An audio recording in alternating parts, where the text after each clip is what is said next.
Assalamualaikum warahmatullahi wabarakatuh. Balik lagi di markas pinjol teman-teman ya. Oke, di video kali ini saya akan membahas lagi tentang telat bayar di aplikasi pinjam duit ya. Dimana di aplikasi pinjam duit ini sudah telat 2 minggu teman-teman ya. 2 minggu dengan nominal pinjaman itu keseluruhan mencapai 4 juta ya. Jadi total keseluruhan itu 4 juta lebih, seperti itu teman-teman ya. Jadi buat teman-temanku yang saat ini terjerat di aplikasi pinjam duit, kalian bisa simak terus video ini karena di sini saya akan menjelaskan ya, karena banyak komentar-komentar teman-teman yang mungkin dihubungi di luar kondar seperti itu ya. Dan kemudian teman-teman banyak yang telat bayar takut disebar datanya atau menghubungi di luar kondar seperti itu. Jadi di video kali ini saya akan berbagi khususnya kalian yang saat ini terjerat di aplikasi pinjam duit. Oke, tanpa basa-basi teman-teman ya, seperti biasa ya, yang pertama-tama di sini saya akan buka aplikasi pinjam duitnya ya. Oke, di sini karena kami masih ada ini aplikasi pinjam duitnya teman-teman ya. Oke, nah di sini sudah saya buka aplikasi pinjam duit ya. Ini tampilan awal dari aplikasi pinjam duit. Oke, kemudian di sini teman-teman bisa lihat periode 1 sudah lewat 16 hari. Jadi kurang lebih 2 minggu lah teman-teman ya. Oke, kemudian denda keterlambatan 518.400. Jadi keterlambatan 16 hari ini 518.000 sekian ya. Kemudian kita buka di sini.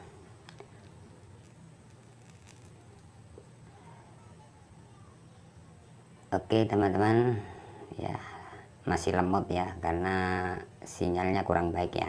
Nah di sini teman-teman bisa lihat juga ya, ini adalah rinciannya dari pihak aplikasi pinjam duit ya. Oke, periode pertama denda keterlambatan ya atau bunga ya 518.000 ya. Di sini untuk angsuran pertama ya atau periode 1 ini 3 juta sekian ya. Jadi ini setiap hari kali berapa ya, ini 16 hari menjadi 518.000. Jadi untuk 3 juta ini 16 hari 518.000 teman-teman ya. Jadi untuk keterlambatan periode 1 dan yang kedua masih belum 482.000 dan yang ketiga 965.000 ya. Jadi total keseluruhan ini sudah dengan dendanya ya. Jadi denda yang berjalan ini total mencapai 4.500 sekian ya. Jadi sangat besar lah teman-teman ya. Oke, di sini saya akan menjawab dari pertanyaan teman-teman ya. Bang, kalau kita telat bayar di aplikasi pinjam duit apakah bunganya tetap berjalan ya? Kemudian pertanyaan yang kedua, Bang, apakah kalau kita telat ya bayar di aplikasi pinjam duit, apakah ada penyebaran data atau menghubungi di luar kondar? Nah ya, itu karena teman-teman banyak yang telat saat ini ketakutan, takut disebar datanya, takut menghubungi di luar kondar seperti itu. Oke, langsung saja di sini saya akan menjelaskan. Yang pertama-tama untuk bunga itu masih tetap berjalan seperti biasa teman-teman ya. Untuk pinjaman online itu biasanya kurang lebih 3 bulan baru berhenti untuk bunga ya. Jadi setiap hari itu tetap berjalan. Kalau sudah misalkan telat lebih dari 3 bulan itu biasanya sudah berhenti ya. Itu untuk pinjaman online ya, itu sepengalaman saya ya. Kemudian untuk penyebaran data ya, untuk pengalaman saya gagal di pinjaman online pinjam duit ini sejauh ini ya, karena banyak kan pinjaman online meskipun legal yang ada yang sebar data, ada yang menghubungi di luar kondar kan seperti itu. Tapi untuk pengalaman saya nggak ada namanya sebar data teman-teman ya untuk pinjaman online legal ya. Karena apa ya, karena kalau saya telat bayar di pinjaman online itu tidak pernah mengganti nomor ataupun mengabaikan WA yang masuk, nggak pernah. Misalkan ada WA 10 nomor, mungkin ya saya balas 1 atau 2 nomor, saya respon.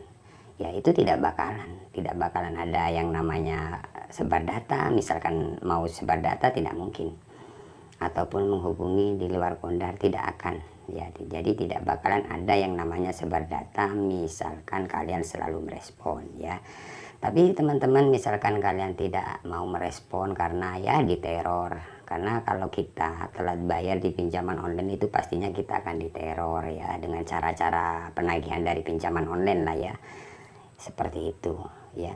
Tapi sepengalaman saya nggak ada yang namanya sebar data, karena saya selalu merespon dengan baik ya. Meskipun nggak ada dana tetap saya respon dengan baik, tapi tidak keseluruhan nomor yang masuk itu saya respon semua, tidak ya, mungkin 1 atau 2 nomor ya, seperti itu. Jadi aman, tidak ada penyebaran data ataupun menghubungi di luar Kondar ya. Banyak teman-teman yang komen ya, Bang saya sudah dihubungi di luar Kondar dari pihak aplikasi pinjam duit, kan banyak yang komentar. Teman-teman bisa cek kan ya, itu kalau dari saya ya, biasanya teman-teman yang seperti itu tidak pernah merespon ya. Apalagi kalian mengganti nomor ya, atau kalian matikan nomor yang didaftarkan, nah itu dipastikan ya ada yang namanya menghubungi di luar Kondar ataupun penyebaran data. Itu bisa terjadi banget teman-teman ya. Karena apa? Karena alasannya kalian sudah menghindar atau lari dari hutang kalian, seperti itu. Jadi mungkin dari pihak aplikasi mungkin ini sudah tidak ada etikat baik seperti itu. Jadi bisa saja dari pihak pinjolnya itu ya menghubungi di luar Kondar seperti itu, atau sebar data, bisa terjadi. Tapi teman-teman misalkan kalian panik ya, ketakutan, kemudian karena di WA dengan nomor yang ya saling berganti seperti itu ya, kalian matikan ya, itu hak kalian. Tapi misalkan ada penyebaran data atau menghubungi di luar Kondar, itu resikonya. Itu kalau dari saya ya. Untuk resikonya ya seperti itu aja teman-teman ya. Jadi untuk DC ya, untuk DC lapangan ya sejauh ini masih belum ada sih. Karena saya tahu ya dari teman-teman subscriber juga ya, banyak yang telat bayar ya, sekitar 6 bulan, bahkan ada yang 1 tahun, bahkan ada yang sampai 2 tahun. Itu tidak ada yang didatangi seperti itu. Karena banyak teman-teman yang komen ya, ataupun sharing sama saya itu nggak ada yang didatangi. Jadi sepengalaman saya untuk aplikasi pinjam duit ini tidak ada DC lapangannya teman-teman ya. Tapi misalkan tidak ada DC lapangannya ya, buat teman-teman yang masih punya pinjaman, misalkan kalian sudah ada dana, kalian ya lunasi. Karena hutang wajib dibayar, hutang dibawa mati teman-teman ya. Tapi misalkan teman-teman masih belum mampu, kalian tidak usah takut, tidak usah panik ya. Untuk DC tidak bakalan ada ya yang datang ke rumah seperti itu. Karena teman-teman yang sharing sama saya itu nggak ada yang didatangi ya. Jadi buat teman-teman tenang aja, misalkan ada DC yang datang dari pihak aplikasi pinjam duit, ini tetap saya infokan buat teman-teman subscriber ataupun penonton di channel saya, seperti itu ya. Seperti itu teman-teman. Jadi ada lagi ya pertanyaan dari teman-teman subscriber ya, Bang apakah aplikasi pinjam duit menghubungi kantor atau tempat kerja? Ya tergantung kalian sih. Misalkan kalian mencantumkan itu pasti dihubungi. Tapi misalkan kalian tidak mencantumkan nomor perusahaan kalian atau tempat kerja kalian ya, itu tidak bakalan dihubungi ya. Seperti itu teman-teman ya jelasnya ya. Jadi untuk teman-teman di luar sana yang saat ini terjerat di aplikasi pinjam duit ini, kalian tidak usah panik, tidak usah takut. Misalkan kalian mampu, kalian respon dengan baik ya. Misalkan ada telepon kalian angkat, seperti itu. Memang resikonya seperti itu ya, resiko kita akan diteror di WA ya. Karena kalau kita diteror terus menerus karena apa ya, karena kita masih belum bayar ya, jadi tidak nyaman seperti itu. Tapi resikonya memang seperti itu. Makanya misalkan kalian sudah ada dana, kalian lunasi ya, agar kalian tidak mempunyai beban pikiran ya. Karena pinjaman online ya seperti itulah cara-cara penagihannya ya, dengan cara-cara tim kolektor ya, DC lapangan mau datang ke rumah, itu sudah biasa. Jadi kalian tidak usah panik. Misalkan kalian mampu respon aja dengan baik, itu tidak bakalan ada DC yang datang ke rumah ya. Dan kemudian untuk penyebaran data ataupun menghubungi di luar Kondar sudah saya jelaskan tadi ya, seperti itu ya, respon dengan baik.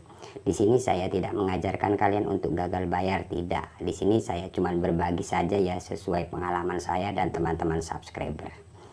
Oke, kiranya cukup sampai di sini saja. Jika ada pertanyaan kalian bisa komentar ya, atau kalian bisa WA saya seperti itu. Oke, saya akhiri untuk video kali ini. Assalamualaikum warahmatullahi wabarakatuh.